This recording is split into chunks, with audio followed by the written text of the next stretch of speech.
আসসালামু আলাইকুম everyone. Title দেখেই আশা করি অনেকে বুঝতে পারছো যে আজকে আমরা কথা বলবো নোট কিভাবে করতে হয় এই বিষয় নিয়ে। তো তোমাদের অনেকের কাছে মনে হতে পারে, এটা হাস্যকর মনে হতে পারে যে নোট কিভাবে করতে হয় এটা তো ছোটবেলা থেকেই আমরা জানি। ছোটবেলা থেকেই নোট করে আসছি।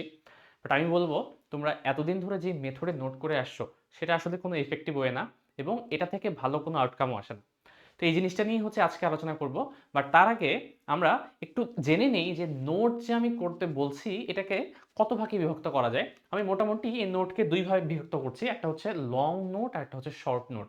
আমরা আজকের এই ভিডিওতে শুধুমাত্র লং নোট কিভাবে করা যায় সেই জিনিসটা নিয়ে কথা বলবো এবং শর্ট নোট নিয়ে আমরা আরেকটা কোনো ভিডিওতে কথা বলবো এবং দুইটাই অ্যাকচুয়ালি পরীক্ষার জন্য এবং তোমার জন্য খুবই ইম্পর্টেন্ট জিনিস। শুধুমাত্র আমরা এখন চলো যে লং নোট কিভাবে করা যায় সেই জিনিসটা নিয়ে একটু আলোচনা করে আসি। বাট তার আগে আমাদেরকে এটা বুঝতে হবে যে আসলে যে নোট টেকিং এটা কি অ্যাকচুয়ালি ইম্পর্টেন্ট কোনো একটা বিষয়, নাকি নোট ছাড়াও আসলে ভালো করা পসিবল। হ্যাঁ, নোট করা ছাড়াও ভালো করা পসিবল। বাট নোট তোমার যদি করা থাকে তাহলে তুমি খুবই কম সময়ের মধ্যে ম্যাক্সিমাম আউটপুট নিয়ে আসতে পারবা তোমার পড়াশোনায়। সেটা কিভাবে খেয়াল করো, আমি এখানে কিছু পয়েন্ট লিখেছি যে নোট অ্যাকচুয়ালি আমাকে ইনফরমেশন হচ্ছে ধরে রাখতে সাহায্য করে। কিভাবে? তুমি যখন নোটটা করো, নোট করার সময় তুমি যখন লিখে লিখে করো, তোমার কিন্তু মাথার যে ব্রেইনের যে সাবকনশিয়াস মাইন্ডে সেই জিনিসটা কিন্তু ধীরে ধীরে স্টোর হওয়া শুরু করে এবং এই জিনিসটা যখন তুমি বারবার রিভাইজ দিবা, জিনিসটা কিন্তু দেখা যাবে তোমার অ্যাকচুয়ালি মেমোরিতে থাকবে ভালো এবং তুমি পরীক্ষার হলে এখান থেকে হচ্ছে বেটার পারফর্ম করতে পারবা। এখন শুধুমাত্র আমি আমি যদি মনে করো পরীক্ষার আগের দিন আমাকে বলা হলো যে ১৫০ পেজের একটা বই আছে, এটাকে তোমাকে পড়তে হবে। তো ১৫০ পেজ এই কথাটা শুনেই তো প্রথমত খারাপ লাগছে যে ১৫০ পেজ আমাকে হচ্ছে পড়তে হবে। অনেক সময় মনে হয় থাক দরকার নেই। পরীক্ষা যা আসে আসুক, পড়াশোনাই করব। বাট আমি যদি তোমাকে বলি ১৫০ পেজ পড়া লাগবে না, তোমাকে শুধুমাত্র ২০ থেকে ২৫ টা পেজ পড়া লাগবে। তোমার কাছে এমনিতেই ভাল লাগছে যে আসলে যে পরীক্ষার আগের দিন আমাকে শুধুমাত্র ২৫ টা পেজ যদি পড়তে বলা হয়, সেই ২৫ টা পেজ কিন্তু আমি পড়েই ইজিলি হচ্ছে পরীক্ষায় যদি ভালো করতে পারি তাহলে তো সেটা অবশ্যই বেটার, তাই না?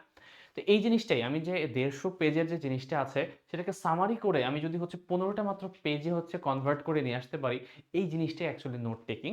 এবং ইফেক্টিভলি যদি আমি হচ্ছে নোট টেক করতে পারি তাহলে যেটা হবে তুমি অ্যাকচুয়ালি এই ১৫০ পেজের হচ্ছে অনেক বড় বড় জিনিসকে ছোট্ট একটা ওয়েতে নিয়ে আসতে পারবা। ঠিক আছে? এবং এখানে যখন তুমি রিভিশন করতে যাবা এই জিনিসটা তোমার কাছে অনেক হচ্ছে ইজিয়ার হবে এবং অনেকগুলো ক্ষেত্রে হয় কি মাঝে মাঝে অনেক ক্ষেত্রে এক চ্যাপ্টারে আলাদা আলাদা জায়গায় মনে করো একই টাইপের টপিকগুলো আলাদা আলাদা জায়গায় হচ্ছে ক্লাস্টার্ড আকারে হচ্ছে বিচ্ছিন্নভাবে দেয়া। বাট তুমি যখন নোট করো ওই জিনিসগুলো তুমি একসাথে সামগ্রিকভাবে নিয়ে আসতে পারো এবং সেগুলোকে তুলনা আকারে বা একসাথে কানেক্ট করে পড়তে পারো। মনে করো আমি যদি বলি যে হচ্ছে তোমার কাছে কোনো একটা চ্যাপ্টার আছে, যেমন জৈব যুগে একটা চ্যাপ্টার আছে। এই জৈব যুগের ক্ষেত্রে কি করো তোমরা? তোমরা এই জায়গায় হচ্ছে অ্যালকেন নিয়ে আলোচনা করা, ওই জায়গায় অ্যালকিন নিয়ে আলোচনা করা, আরেক জায়গায় হচ্ছে অ্যালকাইন নিয়ে আলোচনা করা। বাট তুমি যখন পড়তে চাও তুমি অ্যালকেনটা প্রথমে সম্পূর্ণ পড়ো, তারপর অ্যালকিন সম্পূর্ণ পড়ো, তারপর অ্যালকাইন সম্পূর্ণ পড়ো। এই যে আলাদা আলাদাভাবে যখন তুমি পড়ছো জিনিসটা কিন্তু স্টোর হওয়াটার চান্স কম থাকে। বেটার হয় তুমি যদি হচ্ছে অ্যালকেন থেকে অ্যালকিন কিভাবে তৈরি করা যায়, এটার সাথে সাথে অ্যালকিন থেকে অ্যালকেন কিভাবে তৈরি করা যায় সাথে সাথে যদি সেটাও পড়ে নিতে পারো। এবং সেই জিনিসটা তো বইয়ে সাজানো অবস্থা নেই, বাট সেই জিনিসটা তুমি যখন নোট করবে তখন যদি তুমি সাজিয়ে নিতে পারো তখন দেখা যায় বিষয়টা কি, যে যখন তুমি সাজিয়ে নিলে এই নোটটা পড়ার ফলে তুমি কিন্তু যে জিনিসটা বেটার আন্ডারস্ট্যান্ড করতে পারবা, খুব ভালো মতো বুঝতে পারবা এবং দুটার মধ্যে রিলেশন করতে যখন পড়তেছো তখন আলটিমেটলি পরীক্ষা হলে যখন আসবে তখন হচ্ছে তুমি যে কোনো সৃজনশীল প্রশ্ন ভালো মতো আনসার করতে পারবা। তো এই জিনিসটাই যে যখন তুমি নোট লিখো সেই জিনিসটাকে, যে কোনো জিনিসকে তুমি হচ্ছে অর্গানাইজ করতে পারো তোমার চিন্তাগুলোকে এবং মেইন যে কনসেপ্টগুলো আছে বইয়ের সেগুলো হচ্ছে আলাদা আলাদা জায়গায় বিন্যস্ত করা। বাট যখন তুমি নোট করো জিনিসটাকে হচ্ছে এক জায়গায় নিয়ে আসতে পারো। তো এইটাই হচ্ছে নোট টেকিং এর সুবিধা। ঠিক আছে? এখন আমি নোট কিভাবে করা যায় সেটা জিনিস ব্যাখ্যা করার আগে আমি হচ্ছে দুইটা উদাহরণ নিয়েছি এখানে, একটা হচ্ছে খারাপ নোট, একটা হচ্ছে ভালো নোট। এই দুইটি অ্যাকচুয়ালি আমার নোট করা এবং আমি অনেক আগে হচ্ছে ইউনিভার্সিটিতে পড়ার সময় দুইটা আলাদা আলাদা চ্যাপ্টারের জন্য নোট করেছিলাম। তো দেখো আমি একপাশে হচ্ছে একটা খারাপ নোট নিয়েছি এবং এটাকে আমি খারাপ বলছি কেন সেটাকে ব্যাখ্যা করি। দেখো তো, এটা তোমার প্রথম লুকে কি মনে হচ্ছে? এটা কি পড়ার মতো? অযোগ্য জিনিস এটা মনে হচ্ছে বইয়ের জিনিসগুলো হুবহু লাইন বাই লাইন লিখে ফেলেছি। অ্যাকচুয়ালি তাই। আমি যে টপিকটা নিয়ে পড়াশোনা করছিলাম ওইখানে যা যা লেখা ছিল আমার কাছে মনে হচ্ছে সবই তো ইম্পর্টেন্ট, সবই লিখে ফেলি। তো সবই হচ্ছে দেখে লিখে ফেলেছি। আসলে এইভাবেই যদি নোট তৈরি করতে হয় তাহলে নোট তৈরি করার উদ্দেশ্যটা তো আমার সফল হচ্ছে না। তাহলে তো আমি বইই পড়তে পারতাম। তাহলে আমার আল্টিমেট আইডিয়া কি? আমার আল্টিমেট আইডিয়া ছিল আমি সবগুলো জিনিসটাকে একটা কনসাইজ একটা ফর্মে নিয়ে আসবো আমার টপিকটাকে, যাতে করে আমি জাস্ট মিনিমাম হচ্ছে লিখে ম্যাক্সিমাম আউটপুট এখান থেকে পেতে পারি। বাট জিনিসটা কিন্তু সেটা হয়নি। এখানে হচ্ছে ঢালাওভাবে আমি সব লিখেছি, কোনো অর্গানাইজড ওয়েতে লিখা হয়নি। এখন এই জিনিসটাকে আমি ভালো নোট বলছি। অনেকের কাছে মনে হতে পারে এটা আবার ভালো কি? এটা আবার দেখতে তো একই রকম মনে হচ্ছে। এখানে তো কোনো কালার পেনও ইউজ করিনি আমি। দেখো, কালার পেন ইউজ করা না করা নিয়ে এটা আমি পরে বলছি। বাট ১ম জিনিস হচ্ছে এই জিনিসটাকে যখন আমি লিখেছি, ১ম এই আমি একটা হেডিং দিয়েছি যে মেকানিক্স অফ কনভেকশন। যে এই যে হেডিংটা, যখন আমাকে কনভেকশন টপিকটা পড়বো, কনভেকশন টপিক সম্পর্কে আমার বইয়ে অনেক কিছু দেয়া আছে। বাট আমি তো অনেক কিছু পড়বো না, অনেক কিছু আমার দরকারও নেই। আমার দরকার ততটুকু যতটুকু হচ্ছে প্রশ্নে আসার মতো। বাকি হচ্ছে আমাকে বোঝানোর জন্য বইয়ে হচ্ছে অনেকগুলো উদাহরণ দিয়ে, অনেকগুলো ব্যাখ্যা দিয়ে হচ্ছে আমাকে বোঝানো হয়েছে। বাট যখন আমি টপিকটি একবার বুঝে গেছি, যখন আমি সেটাকে নোট আকারে লিখবো, সেটাকে আমাকে যা বোঝানো হচ্ছে সেটা তো লেখার দরকার নেই, তাই না? আমি শুধু মেইন থিমটা লিখবো এবং মেইন থিমটাকে আমি অর্গানাইজড ওয়েতে লিখবো। দেখো, ১ম এ আমি হচ্ছে একটা এই টপিকের উপর রিলেটেড একটা চিত্রটা এঁকেছি। যে এই হচ্ছে সেই চিত্রটা, এবং এই চিত্রের উপর বেস করে আছে আমি কিছু জিনিস করছি। সেটা কি? এর ক্লাসিফিকেশন, কনভেকশনের ক্লাসিফিকেশন কত? এবং এই রিলেটেড যে কিছু হচ্ছে তোমার হচ্ছে কি পয়েন্ট আছে, ওই কি পয়েন্টগুলোকে বুলেট পয়েন্টের মতো করে আলাদা আলাদা বিভক্ত করেছি, এবং এখানকার কোনো কনক্লুশনটা হচ্ছে আমি নিচে দিয়েছি। তার মানে এই দেখো, একটা পেজের মধ্যে আমার টোটাল কনভেকশন যে টপিকটা আছে সেটা হচ্ছে আমি সামারাইজ ওয়েতে হচ্ছে ব্যাখ্যা করতে পেরেছি। বাট এখানে আমি কিন্তু সবগুলো জিনিসটা ব্যাখ্যা করিনি। শুধু আমি একটা হচ্ছে একটা বইয়ের হচ্ছে কয়েকটা লাইন হচ্ছে লিখতে পারছি। তাও আমার টোটাল যে টপিকটা আছে সেটা আমি কভার করতে পারিনি। তো এই দেখো, যখন তুমি একটা জিনিসকে হচ্ছে সামারাইজ আকারে একটা নোটে হচ্ছে কনভার্ট করবা, তখন জিনিসটা হচ্ছে এরকমই দেখাবে। লং নোটের ক্ষেত্রে, শর্ট নোটের কথা কিন্তু আমরা এখনো বলছি না, ঠিক আছে? তো লং নোট হচ্ছে দেখতে বড়ই হবে অবশ্যই, বাট জিনিসটা অনেকটা গোছানো থাকবে। তোমার চিত্র থাকবে, তোমার আলাদাভাবে প্যারা প্যারা আকারে সাজানো থাকবে, তোমার বুলেট পয়েন্ট আকারে থাকবে, হয়তো তোমার হচ্ছে সামারাইজ আকারে সামারাইজ একটা কথা লেখা থাকবে। ঠিক আছে? তো এই জিনিসগুলোই হচ্ছে আমরা এখন ব্যাখ্যা করব যে নোট টেকিং করার জন্য, নোট লেখার জন্য কি মেথড ইউজ করা যায়। এই মেথডটাকে আমি ২ টা ভাগে বিভক্ত করেছি। ১ম যে ভাগটা, সেটাকে আমি বলছি হচ্ছে লিনিয়ার নোট। এই একটু আগে যে উদাহরণটা দিলাম, এটা একটা লিনিয়ার নোটের উদাহরণ। যে লিনিয়ার নোটে হচ্ছে সবকিছু হচ্ছে জাস্ট লিখা থাকবে। এখানে আলাদা কিছু না। লিখাগুলোই থাকবে, বাট লিখাগুলো একটু ওরিয়েন্টেড ফর্মে থাকবে, ক্লাস্টার্ড ওয়েতে থাকবে না, সুসজ্জিত অবস্থায় থাকবে। তো দেখো, যখন তুমি লিনিয়ার লোড লিখবে, আমি এখানেও একটা লিনিয়ার লোডের হচ্ছে উদাহরণ দিয়েছি। এটা আর ওটা হচ্ছে মোটামুটি সিমিলার জিনিস। এখানেও হচ্ছে আলাদা আলাদা পয়েন্ট বাই পয়েন্ট হচ্ছে ব্যাখ্যা করা আছে, এবং প্রত্যেকটা হচ্ছে আলাদা আলাদাভাবে জাস্ট হচ্ছে ব্যাখ্যা করা আছে। দেখো, এখানে তুমি কিন্তু একটা প্যারা করেছো, কয়েকটা প্যারাগ্রাফ করেছো, এবং প্রত্যেকটা প্যারাগ্রাফের আন্ডারে হচ্ছে বুলেট পয়েন্ট আছে, কিছু কিছু পয়েন্ট আছে। এই পয়েন্টগুলো তুমি ব্যাখ্যা করা আছে, এবং এখান থেকে হচ্ছে এর ক্লাসিফিকেশন গুলো হয়তোবা হচ্ছে তুমি তীর আকারে দেখিয়েছো। তো এটাই আমি বলছি যে যখন তুমি লিনিয়ার নোট করবা, তখন হচ্ছে জাস্ট ঢালাওভাবে লেখার দরকার নেই। এগুলোকে তুমি হচ্ছে বুলেট পয়েন্টে বিভক্ত করো, পয়েন্ট বাই পয়েন্ট করো। এগুলোকে হচ্ছে প্যারাগ্রাফের আন্ডারে লিখো। আমি যে একটু আগে লিখেছি, একেবারে ঢালাও আকারে না লিখে আমি হচ্ছে আলাদা আলাদা আলাদা প্যারা করেছি। এখানে দেখে বোঝা যাচ্ছে না হয়তোবা, বাট তুমি প্যারা থেকে প্যারার মধ্যে একটা কিন্তু মিনিমাম গ্যাপ রাখতে হবে, যাতে করে চোখের শান্তি হয়। তুমি দেখে বুঝতে পারো আচ্ছা ওইটা আলাদা জিনিস, এটা আলাদা জিনিস, ঠিক আছে? এতটুকু জিনিস তোমাকে মেইনটেইন করতে হবে। সেকেন্ড হচ্ছে কোয়েশ্চেন আনসার টাইপ করে তোমরা চাইলে হচ্ছে নোট লিখতে পারো, এবং এটা আমি করতাম। যে একটা টপিক পড়ার পর, ২-৩টা টপিক পড়ার পর আমার কাছে মনে হচ্ছে যে হ্যাঁ, এই টপিকটা অ্যাকচুয়ালি প্রশ্নে আসে, এবং এটা যদি প্রশ্ন আসে তখন আমি আনসার করব কিভাবে? এটা পরীক্ষার হলে না লিখে তুমি যদি পড়ার সময় এভাবে আনসার করে লিখো, তাহলে বেটার না? একটা টপিক পড়ার পর তোমার কাছে মনে হচ্ছে যে অ্যালকেন তুমি পড়লা। পড়ার পর মনে হচ্ছে যে হ্যাঁ, এখান থেকে টপিক আসতে পারে, যেটা সেটা হচ্ছে অ্যালকেন এবং অ্যালকিন এবং অ্যালকিন থেকে অ্যালকেন কিভাবে তৈরি করা যায়, এটা লিখো। তো এই যখন তুমি জিনিসটা পড়বা, তখন তুমি একবারে হচ্ছে প্রশ্নটা লিখে ফেলো যে অ্যালকেন এবং অ্যালকিনের মধ্যে পারস্পরিক রূপান্তরটা কিভাবে করা যায় সেটা ব্যাখ্যা করো। তো সেই জিনিসটা তুমি অ্যালকেন থেকে অ্যালকেন একবারে লিখলা, অ্যালকিন থেকে অ্যালকেন একবারে লিখলা, ২টা বিক্রিয়া হচ্ছে আলাদাভাবে লিখে একসাথে হচ্ছে ব্যাখ্যা করলা। যখন তুমি এভাবে প্রশ্ন এবং উত্তর আকারে হচ্ছে নোট করবে এক একটা টপিককে, জিনিসটা দেখবে যে তোমার হচ্ছে ভালো মনে থাকবে, এবং হুবহু ওই টাইপের প্রশ্ন যদি আসে, হুবহু ওটা না আসলেও টাইপ যদি সিমিলার থাকে, তাও কিন্তু তুমি হচ্ছে হুবহু আনসার করে দিয়ে আসলেও কোনো সমস্যা হয় না, ঠিক আছে? তো এই জিনিসটা তুমি কোয়েশ্চেন আনসার আকারে হচ্ছে জিনিসটা লিখতে পারো। এবং অবশ্যই অনেকের হয় কি, নোটগুলো এতটাই দেখতে অখাদ্য হয় যে নিজের লেখা নিজেই বুঝতে পারে না। এটা ঠিক যে নোট যখন তুমি তৈরি করবা, তুমি তোমার জন্য নোট তৈরি করো, মানুষের বোঝার জন্য নোট তৈরি করার দরকার নেই। বাট তুমি অন্তত তুমি যেন বুঝতে পারো এমনভাবে নোটটা তোমাকে তৈরি করতে হবে। হাতের লেখা খারাপ বা ভালো বলছি না, বাট মিনিং হচ্ছে এখানে যে তোমাকে বুঝতে পারতে হবে। আবার অনেকে কি করে হাতের লেখা সুন্দর করার জন্য একেবারে প্রত্যেকটা লাইনে একদম হচ্ছে সুন্দর মতো এ একবার লেখে, বি লিখে, সি লিখে, তারপর ধীরে ধীরে ধীরে করে। দরকার নেই, এতটা দরকার নেই। তুমি যতটুকু বুঝতে পারো, তোমার যে নর্মাল স্পিড আছে সেই স্পিডে হচ্ছে লেখালেখি করো। অনেকে আবার কাটাকাটি করে না, যে নোটে মানে কাটাকাটি করলে মানে মহাপাপ হয়ে যাবে, ফ্লুইড নিয়ে বসে সাদা কালার করে কাটাকাটি হলে। এত কষ্ট করার কি দরকার? ওটা তোমার একটা জাস্ট একটা খাতা, যে খাতায় হতে তুমি বইয়ের যে আইডিয়াগুলো যেগুলো ছড়িয়ে ছিটিয়ে আছে সেগুলোকে তুমি শুধুমাত্র এক জায়গায় সজ্জিত করছো, এতটুকুই। এখানে আলাদাভাবে রং বেরঙের কালি ইউজ করার দরকার নেই, ফ্লুইড ইউজ করার দরকার নেই। কাটাকাটি হতেই পারে, নর্মাল খাতায় কাটাকাটি হয় না, সেরকম ওই খাতায়ও কাটাকাটি হতে পারে। কাটাকাটি হচ্ছে জাস্ট এক লাইনে কেটে দাও, দ্যাটস ইট, আর কোনো কিছু করার দরকার নেই। সেকেন্ড যেটা হচ্ছে সবচেয়ে ইম্পর্টেন্ট আমার কাছে মনে হয় থিওরিটিক্যাল জিনিসের ক্ষেত্রে, এবং যেখানে যেই টপিকগুলো হচ্ছে কানেক্ট করে করে পড়তে হয় সেগুলোর ক্ষেত্রে সবচেয়ে বেশি ইম্পর্টেন্ট নোট টেকিং মেথড হচ্ছে মাইন্ড ম্যাপিং। এই মাইন্ড ম্যাপিং এর একটা উদাহরণ আমি দিয়েছি, যেটা হচ্ছে জৈব যৌগ যে চ্যাপ্টারটা আছে তোমাদের, সেই চ্যাপ্টারে সবচেয়ে বেশি অ্যাপ্লিকেবল। এবং অন্যান্য যে কোনো থিওরিটিক্যাল বেস কোয়েশনে, মনে করো তোমাকে জৈব যৌগের যদি বলা হয় যে জৈব যৌগ পড়তে হবে, অনেকের তো ত্রাস এই অধ্যায়টা। কারণ কি, জৈব যৌগ পড়তে হবে এই যে কথা চিন্তা করলেই হচ্ছে রাতের ঘুম হারাম হয়ে যায়।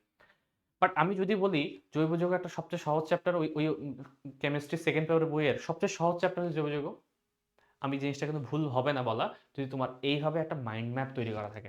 দেখো, যখন তুমি এইভাবে মাইন্ড ম্যাপ তৈরি করবা, এখানে আমি করেছি কি, প্রত্যেকটা আলাদা আলাদা টপিককে আলাদা আলাদা ব্লকে বিভক্ত করেছি। হয়তোবা তোমার খাতায় এক পেজে জিনিসগুলো হবে না, 2-3 পেজ লাগতে পারে, বাট সমস্যা নেই, লাগুক, এতে কোনো সমস্যা না।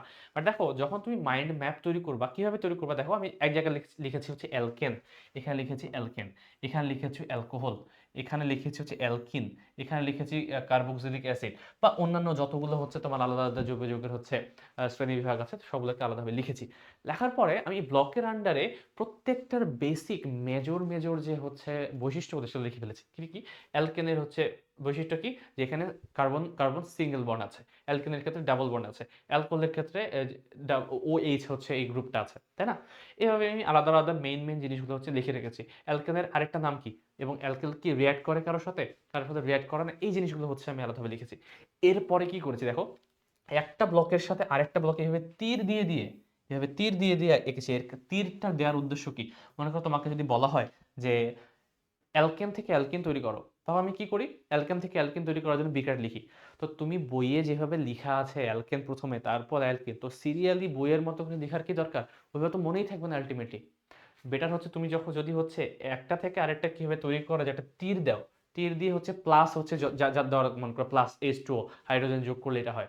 ব্র্যাকেট দাও তুমি একটা ওই তীরের নিচে ব্র্যাকেটে লিখো যে কি কি এখানে তুমি প্রভাবকগুলো ইউজ করছো, ঠিক আছে? তো প্রভাবকগুলো ব্র্যাকেটে লিখো, তীরের উপরে প্লাস চিহ্ন দিয়ে যেই মূল্যটাকে অ্যাড করলে অ্যালকেন থেকে অ্যালকেন পাওয়া যাবে সেটা তুমি লিখে ফেলো, ঠিক আছে? তো এই জিনিসগুলো হচ্ছে করে নিতে পারো, যেটা হচ্ছে আমি এইখানে দেখিয়েছি টোটাল এই পেজে। তো এইভাবে তুমি কিন্তু অর্গানিক কেমিস্ট্রি টোটাল চ্যাপ্টারটার একটা যদি মাইন্ড ম্যাপ তৈরি করে রাখো, পরীক্ষার আগের দিন তোমার 200 পেজ পড়া লাগবে না, তোমার 2 থেকে 3 পেজ পড়া লাগবে, পুরো চ্যাপ্টার শেষ হয়ে যাবে। বুঝতে পারছো তো জিনিসটা কত ইম্পর্টেন্ট হয়ে গেল এবং কত ছোট হয়ে গেল জিনিসটা, যে তোমার আসলে পড়তে আর হ্যাসেল মনে হচ্ছে না। তোমার কাছে মনে হবে জৈব যৌগটাই আগে শেষ করি, বাকিটা পরে পড়বো। কারণ জৈব যৌগটা এতটাই তুমি কনসাইজ ফরম্যাটে নিয়ে আসছো যে জিনিসটা তোমার কাছে এখন রিভাইজ দেওয়া ইজিয়ার। তাহলে এটাই বললাম যে এই টাইপের জিনিসগুলো মাইন্ড ম্যাপগুলো অ্যাকচুয়ালি ইউজফুল হয় কখন, যখন তোমার কানেক্ট করে করে পড়তে হয়। আরেকটা উদাহরণ দিই, তোমাদের বায়োলজিতে আছে কি, C3 চক্রটা ব্যাখ্যা করো, মানে ফটোসিনথেসিসের মনে হয় এই ক্রেবস চক্র বা কি কি কি যেন বলছে, হ্যাচ এন্ড স্ল্যাক চক্র আছে C4। তো এই যে চক্রগুলো যদি ব্যাখ্যা করতে পারো, তুমি কি লিখে লিখে লিখে লিখে বিক্রয় লিখবা? কেন লিখবা? লেখার দরকার নেই। তোমাদের বইয়ে এভাবে ব্লক ব্লক করে দেওয়া আছে, একটা ব্লক দেওয়া আছে, একটা ব্লক দেওয়া আছে, যে এইটার থেকে এটা পাওয়ার জন্য প্লাস এটা, এটা যোগ করলে হচ্ছে এটা পাওয়া যায়, তার সাথে এটা যোগ করে এটা পাওয়া যায়। তবে যখন তুমি ব্লক করে করে একটা সাইকেল আকারে হচ্ছে জিনিসটা হচ্ছে ব্যাখ্যা করবা, দেখবা যে জিনিসটা এমনি মনে থাকছে, এবং এটা পড়তেও অনেক ইজিয়ার। পরীক্ষার আগের দিন পড়তে তোমার কোনো কষ্ট হবে না, রিভাইজ দিতে খুব ভালো লাগবে, ঠিক আছে? তুমি খুবই শর্ট টাইমের মধ্যে এটা রিভাইজ দিতে পারবা। এবং এই যে ডায়াগ্রাম দিয়ে যে লিখছো, এটা কিন্তু রিপ্রেজেন্টেশনটা এত ভালো হয়, এবং এই জিনিসটা ব্রেইনে তোমার ভালো মনে থাকে। তুমি একটা জিনিস লিখে লিখে লিখে লিখে পড়ার থেকে এটা ব্রেইনে যত ইম্প্যাক্ট করবে, এই জিনিসটা যদি তুমি 2-3 বার দেখো না, কয়েকবার যদি রিভাইজ দাও না, আর কিছু লাগবে না। এই মাইন্ড ম্যাপটা তোমরা ট্রাই করবা এবং আমাকে জানাবা কে কে তোমরা এই মাইন্ড ম্যাপটা তৈরি করছো। কমেন্টে আমাকে জানাও যে অন্তত কিছু না হলেও তোমরা যারা এসএসসি বা এইচএসসি লেভেলের স্টুডেন্ট আছো, তারা সবাই কোনো চ্যাপ্টার হোক বা না হোক অন্তত জৈব যৌগের এক একটা করে মাইন্ড ম্যাপ তৈরি করে আমাদেরকে দেখাবা, দরকার হলে আমাদের গ্রুপে পোস্ট করবা যে তোমরা আসলেই অ্যাকচুয়ালি এই মাইন্ড ম্যাপটা তৈরি করেছো, ঠিক আছে? তো এটা খুবই ইম্পর্টেন্ট একটা জিনিস, খুবই ইম্পর্টেন্ট একটা টেকনিক নোট টেকিংয়ের জন্য। এরপরে আমরা আসি যে আমি যখন নোট তৈরি করব, এই তৈরি করাটা আমি কি আবার দুইটা ভাগে বিভক্ত করেছি। একটা হচ্ছে ক্লাস করার সময় নোট কিভাবে নেওয়া যায় এটা, এবং ক্লাস করার পরে নোট কিভাবে নেওয়া যায় সেটা। এখন দেখো, যখন আমি ক্লাস করার মুহূর্তে নোট করব, নোট করার সময় প্রথমে একটা জিনিস মাথায় রাখবা, সেটা হচ্ছে তোমার নিজের ভাষায় লিখো। অনেকে হয় কি, যারা হচ্ছে ইংলিশ মিডিয়ামে পড়ে, তারা হয়তো নতুন নতুন ইংলিশ মিডিয়ামে ভর্তি হয়েছে, তাদের হয় কি যে ইংলিশ হচ্ছে ওয়ার্ড মাথায় আসছে না, টিচার ইংলিশের পর ইংলিশ বলে আছে, তুমি বুঝতে পারছো, বাট যখন তুমি লিখতে যাবা হয়তো মাথায় আসছে না। বাট তুমি যখন নোট করছো, ওখানে তো তুমি বাধা ধরা নিয়ম নাই যে তোমাকে আসলে ইংলিশে লিখতে হবে, তুমি বাংলা ইউজ করো, কোনো সমস্যা নেই। পরবর্তীতে বাসায় গিয়ে যখন পড়বে, সেটাকে আবার হচ্ছে ইংলিশে কনভার্ট করে লিখে নিবে, কোনো সমস্যা নেই। বাট যখন তুমি লিখছো টিচারের সাথে সাথে তুমি যদি লিখতে চাও, তাহলে অ্যাকচুয়ালি সাথে সাথে লিখতে হবে। দেখবা যে তুমি ওয়ার্ড চিন্তা করছো যে এই ওয়ার্ডটা কি হবে, এই ওয়ার্ডটা কি হবে, স্যার বাংলায় পড়ে আছে, ওয়ার্ড আমি ইংলিশে লিখবো। এখন ইংলিশে লিখতে যায় তোমার স্যার হচ্ছে 2-3 লাইন ক্রস করে চলে গেছে, তুমি আর লিখতেই পারছো না। এটা করার দরকার নেই। তুমি কোথাও আটকে না যদি যাও, তাহলে ওই মোমেন্টে নিজের ভাষা ইউজ করো, সবচেয়ে সহজ ভাষা ইউজ করো। স্যার হচ্ছে অনেক কঠিন কঠিন ওয়ার্ড ইউজ করছে, দরকার নেই, তুমি যেই ভাষা বোঝো সেই ভাষায় হচ্ছে নোটটা লিখো। এরপর হচ্ছে কিছু হচ্ছে অ্যাব্রিভিয়েশন বা সিম্বল ইউজ করবা ইয়ে করার সময়, নোট করার সময়। অ্যাব্রিভিয়েশন মনে মনে করো হচ্ছে পরীক্ষা বলতে বলতে স্যার বলছে ম্যাক্সিমাম, ম্যাক্সিমাম লেখার দরকার নেই, তুমি লিখবা হচ্ছে ম্যাক্স, শর্ট ফর্ম। স্যার বলছে সলিউশন, তুমি সলিউশন লেখার দরকার, তুমি সলিউশন এভাবে লেখো, মিনিমাম এমআইএন লিখো। তো এইভাবে শর্টকাট কিছু ফর্ম ইউজ করবা। মনে করো একই টাইপের জিনিস বারবার বারবার আসছে, একই ওয়ার্ড, তাহলে নোট যখন করবা তখন নিজেরাই কিছু শর্ট ফর্ম বানিয়ে ফেলো, যে এটা তো বারবার আসছে, তাহলে এই ওয়ার্ডটা আমি ইউজ করতে পারি। বুঝতে পারছো? এইভাবে যখন তুমি ছোট ছোট অ্যাব্রিভিয়েশন তৈরি করবা, তখন হচ্ছে জিনিসটা অনেক হচ্ছে ফাস্ট, তুমি ক্লাসের সময় নোট লিখতে পারবা। এই জিনিসটা সবচেয়ে বেশি করে কারা জানো? মনে করো সাংবাদিকের কাছে তুমি হচ্ছে একটা ইন্টারভিউ দিচ্ছ, ও হচ্ছে প্রথম আলোর সাংবাদিক।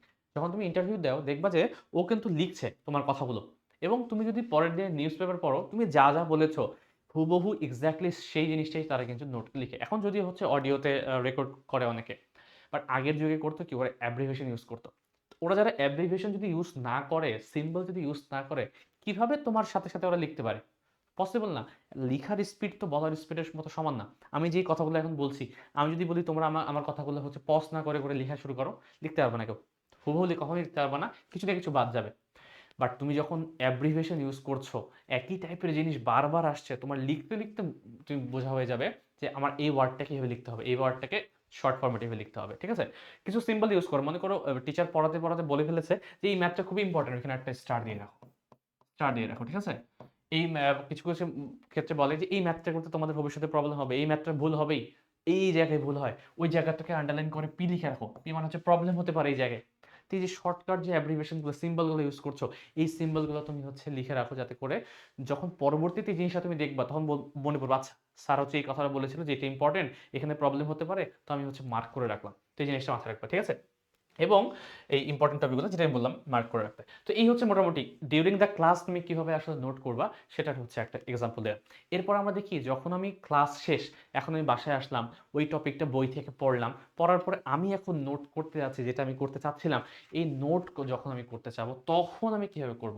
এখন আমি করব কি, প্রথমত হচ্ছে আমার নোটটাকে এখন অর্গানাইজ করার পালা। অর্গানাইজ বলতে কি, আমি বললাম একটু আগে যে একই টাইপের অনেকগুলো টপিক হচ্ছে আলাদা আলাদা জায়গায় বইয়ে ছড়াই ছিটাই আছে, এবং ক্লাসে যখন তোমাকে করিয়েছে, ক্লাসে হচ্ছে স্যার হচ্ছে অনেক ফাস্ট বলেছে, তুমি হচ্ছে শর্টকাটে হচ্ছে কোনো কিছু লিখেছো, বাট তুমি এখনো তোমার হচ্ছে এটা মনে আছে কি কি লিখেছো, কারণ তুমি সেভাবেই নোটটা লিখেছো ক্লাসে, যেটা আমি একটু আগে ব্যাখ্যা করলাম। এখন বাসায় এসে ওই জিনিসগুলোকে হচ্ছে তোমাকে সজ্জিত করার পালা। সজ্জিত করবা কিভাবে, কোন কোন মেথডে করবা, একটু আগে আমি বললাম। সজ্জিত করার জন্য তুমি হচ্ছে সেটা লিনিয়ার নোট করতে পারো, অথবা তুমি চাইলে হচ্ছে মাইন্ড ম্যাপ করতে পারো, ডিপেন্ড করতেছে টপিকটা কেমন টাইপের, কোনটা বেশি সুইটেবল হয় তোমার জন্য, সেটা তুমি করতে পারো ওই টপিক ওয়াইজ, টপিকের উপর ভিত্তি করে, ঠিক আছে? তো এইভাবে তুমি হচ্ছে করবা কি, এখন ওই জিনিসটাকে সাজাবা, অর্গানাইজ করবা, যে কোনো ওয়ে, যে দুইটা মেথড আমি বললাম সেই দুইটা মেথডের যে কোনো ওয়েতে। এবং কোনো কিছু যদি মিসিং থাকে, যেটা হচ্ছে স্যার হয়তো বলতে ভুলে গেছে, অথবা বইয়ে হচ্ছে এক্সট্রা কিছু বলা আছে, যেটা হচ্ছে স্যার হচ্ছে বলেন ক্লাসে, তো এই জিনিসগুলো হচ্ছে তোমার নোটে লিখে রাখো, ইম্পর্টেন্ট যে যে লাইনগুলো সেগুলো হচ্ছে দাগিয়ে রাখো। সে যখন তুমি দাগিয়ে রাখবা, আন্ডারলাইন করে রাখবা ইম্পর্টেন্ট লাইনগুলো, যখন তুমি পরবর্তীতে ওই জিনিসটা রিভিশন করতে আসবে না, তখন দেখবা যে আচ্ছা এই লাইনটা তো ইম্পর্টেন্ট ছিল, এটা এই জন্য আমি দাগিয়ে রেখেছিলাম, এই কারণে তখন তোমাকে রিভিশনটা তোমার বেটার হয়ে যাবে। এই কারণে যখন তুমি লিখছো তখন দাগার দরকার নেই। বাট তুমি যখন প্রথমবার রিভিশন দিবা তখন হচ্ছে ওখান থেকে মেইন লাইনগুলো আন্ডারলাইন করে রাখো। পরীক্ষার হলে তুমি যখন যাবা দেখবা যে এই জিনিসগুলো যেটা তুমি নোট করে এসেছো তুমি হুবহু তাও ডেলিভার করতে পারবে না। 100% আনসার করা পসিবল না। মানে 100% যেটা তুমি লিখেছো হুবহু সেটা তুলে দেওয়া তো পসিবল না, তাই না? অবশ্যই কিছু না কিছু বলে দেবা। এখন কথা হচ্ছে তোমার ওই মেইন লাইনগুলো যদি আন্ডারলাইন করা থাকে, অতটুকু জিনিস তুমি মনে থাকে না, বাকিটা তুমি হচ্ছে বানিয়ে লিখতে পারবা।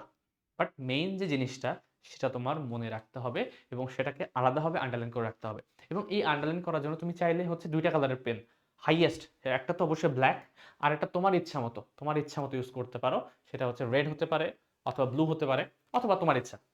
যেকোনো কিছু হতে পারে, এটা তুমি ইউজ করতে পারো। এই ২ টা কালার আমি বললাম কারণ এই ২ টা ফোকাস করে বেশি। বাট এর থেকে বেশি ১০-১২ টা কালারের পেন ইউজ করার কোনো দরকার নেই। এখন আমি কথা বলব যে কমন কিছু মিস্টেক হয় নোট টেকিং এর ক্ষেত্রে। এটাই হচ্ছে আমাদের লাস্ট টপিক, যে কমন এই মিস্টেক গুলো কখনোই করা যাবে না। প্রথম কথা যেটা আমি একটু আগে বললাম যে সবকিছুই আমি নোট করার সময় লিখছি। আমি বইয়ে যা পড়ছি, যা আমি দেখছি, আমার সামনে যা আসছে সবগুলো আমি হুবহু লিখে ফেলছি। যেটা আমি আমার একটা নোটের ক্ষেত্রে বলতেছিলাম একটু আগে, সেটা হচ্ছে যে এটার ক্ষেত্রে যে আমার সামনে যা এসেছে আমি হুবহু তাই লিখেছি। এটা নোট টেকিং বলে না। যদি এটাই আমার লিখার দরকার ছিল তাহলে আসলে আমি নোট করছি কেন? আমি নোট করার কোনো দরকারই ছিল না। তাহলে এভরিথিং সবকিছু লেখার দরকার নেই। শুধুমাত্র কি লিখবো? আমি কি যে পয়েন্টগুলো যেটা আমাদের মাস্ট লাগবে এবং পরীক্ষার হলে যেটা আমি ডেলিভার করব অ্যাকচুয়ালি, শুধুমাত্র সেই পয়েন্টগুলো হচ্ছে আমার নোটে থাকবে। এক্সট্রা কোনো কিছু রাখা যাবে না।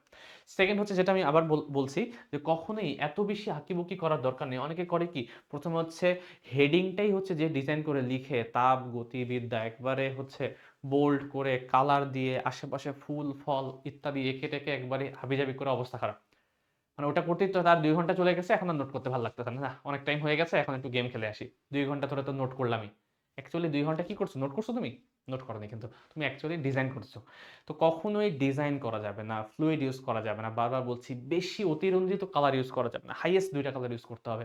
এর থেকে বেশি কালার ইউজ করলে তোমার ওটা নোট হবে না, ওয়েস্ট অফ টাইম হবে অ্যাকচুয়ালি। নোট সুন্দর হওয়ার জন্য মার্ক পাওয়া যায় না। মার্ক পাওয়া যায় ওই নোটটা তুমি কতটুকু মনে রাখতে পারছো এবং সেই জিনিসটা কতটুকু তুমি পরীক্ষায় ডেলিভারি করতে পারছো। এই জিনিসের উপর মার্ক তোমাকে দেবে।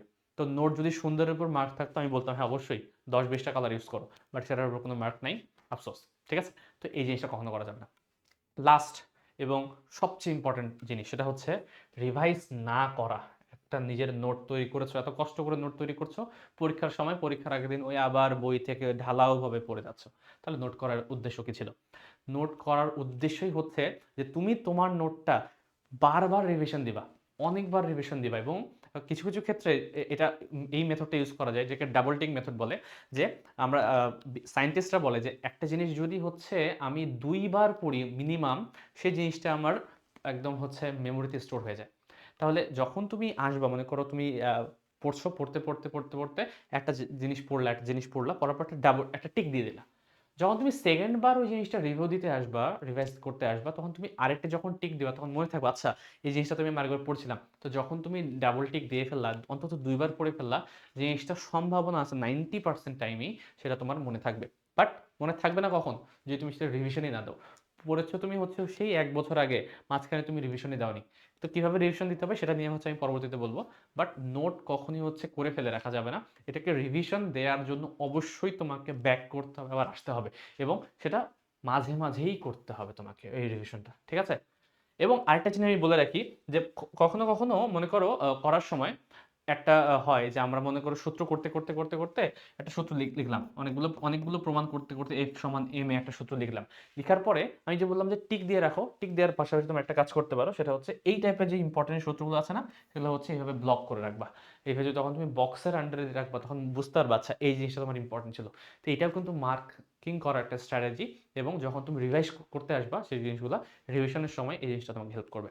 তো এই হচ্ছে আজকের ভিডিও। আজকের ভিডিওতে আমি দেখালাম যে কি মিস্টেক হতে পারে নোট টেকিং এর ক্ষেত্রে, নোট টেকিং কেন ইম্পর্টেন্ট এবং এটা কিভাবে করা যায়। এবং পরবর্তী দিনে আমরা শর্ট নোটের ইম্পর্টেন্স কি এটা নিয়ে কথা বলবো এবং শর্ট নোট কিভাবে করা যায় সেটা নিয়ে ডিসকাস করার ট্রাই করবো। তো আজকে এই পর্যন্ত রাখবো। আসসালামু আলাইকুম।